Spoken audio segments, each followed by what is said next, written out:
It just means that women, and the men who love the women of Ireland, have spoken out and they've said times have to change.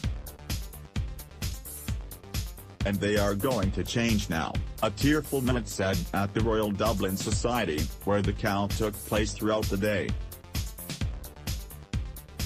A crisis pregnancy for Millet in 2011 became an important step in the fight against Ireland's constitutional amendment that bans abortion in almost all circumstances. She was forced to choose between carrying a non-viable pregnancy to term, or traveling abroad for a termination.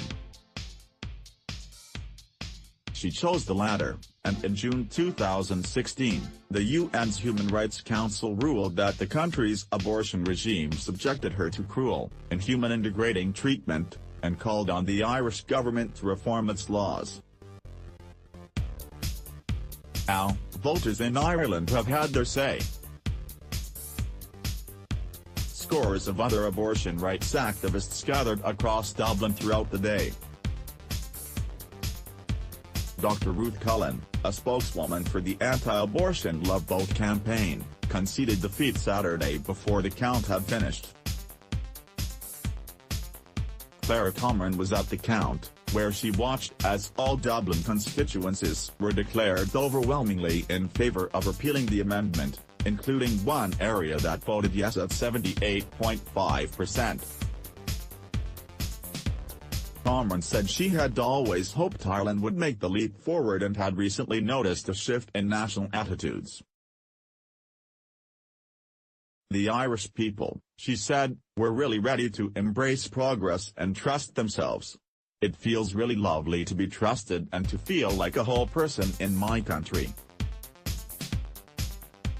I've never had that in my entire life as an Irish person, she said, adding that she was grateful for the groundwork that women's rights activists had done to arrive at this moment. Ailbe Smith, a veteran campaigner and co-director of Together for Yes, the national pro-repeal group, is one of those women. As she arrived at the count, she was greeted with roars of applause from supporters, who thanked her for her long-standing efforts. Smith told CNN that the road to get to this date had been a long and hard one, but the result marked a seismic shift for the country. Irish people are clearly standing up and saying of course the lives of women in Ireland matter.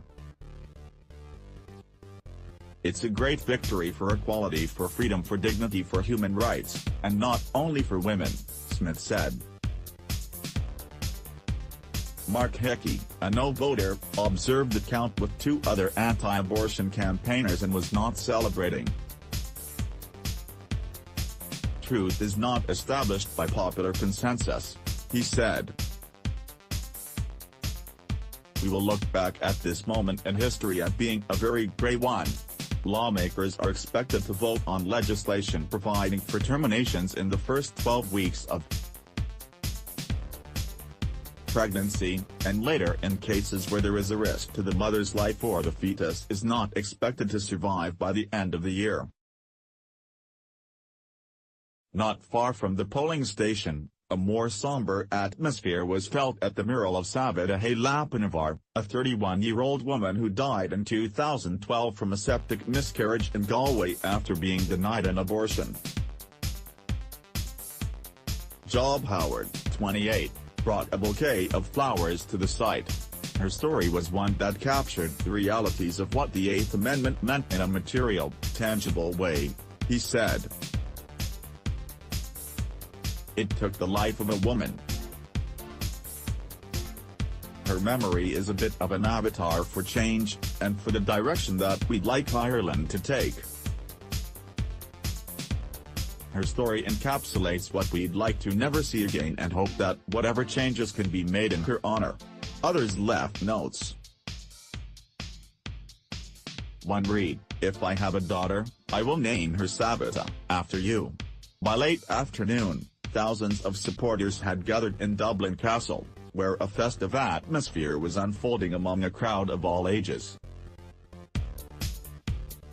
Brendan Lynch, 81, was standing between a group of young people drinking sparkling wine and a mother whose children had fallen asleep in their stroller.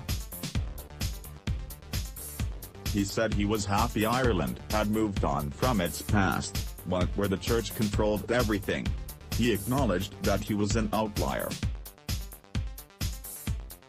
in his age group, nodding to RTE polls that demonstrated voters 65 and over were the group with a majority vote for no. "I never thought I would see this day," he said. "I'm absolutely delighted, and I feel sorry for all the women who had to go to England to have abortions. But now those days are over." Moments later, a chorus exchanged classic rock lyrics for feminist rhymes as a group of women dressed in angel costumes walked by. As the final results trickled in, the skies briefly opened. An Irish mist sprinkled over the crowd, but the mood was not dampened. The Friday turnout was 64.13%, a record high. The country's referendum commission said 1,429,98, 66.4%, voted for the amendment and 723,632, 33.6%, voted against. Emma Gallagher, 22, was crying with joy moments after the referendum passed. "I feel safe now, I feel comfortable," she said. "It felt for a long time women didn't matter. Now we know that we matter." Next to her was Renee Wogan, a 66-year-old woman who said she didn't vote in the 1983 referendum, which placed the abortion ban into the Constitution, for fear of speaking out against cultural norms of the time. Wogan said this time was different and held Gallagher's hand in solidarity. "It was all for justice," she told Gallagher. "You're forwarding the flag on for women." Ireland's Prime Minister Leo Varadkar said in a press conference that a quiet revolution had taken place. In the square, a crowd of some 5,000 supporters roared, "We did it."